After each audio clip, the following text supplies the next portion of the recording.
দই বড়া ভালো নাকি আমাদের ওখানের লেক টাউন বাঙুরের দই বড়া ভালো? অ্যাকচুয়ালি দই বড়া আমি মোটামুটি খুব একটা যে ভালো খাই সেটা নয়, কিন্তু মানে আমার ফ্ল্যাটের কাছাকাছি এই বাঙুর লেক টাউন ওইদিকে নিতাই বলে একটা মিষ্টির দোকান আছে, ভীষণ ফেমাস। ওদের ওই চত্বরে 3-4টের ওপরে আউটলেটও আছে। ওদের দই বড়াটা ভীষণ ভালো হয়। আমি যখনই সময় সুযোগ পাই তখনই ওখান থেকে কিনে খাই, নিয়ে আসি, দাঁড়িয়েও খাই।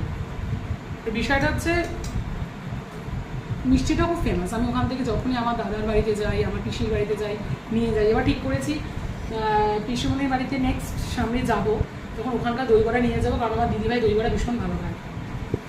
আজকে মানে এখন শ্যামনগরে রয়েছি, যখন বেরিয়েছিলাম কিছু কাজে, তো সেখান থেকে ফুচকা খেতে ঢুকেছিলাম, তার কাছে দেখলাম দই বড়া বিক্রি হচ্ছে, তো কিনে তো নিয়ে এসেছি, এখন টেস্ট করে বোঝা যাবে।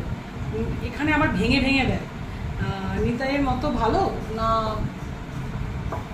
সো একটু টেস্ট করি, ভালো না হলে তো মুশকিল, এটা মায়ের পেটে যাবে তখন পুরোটা।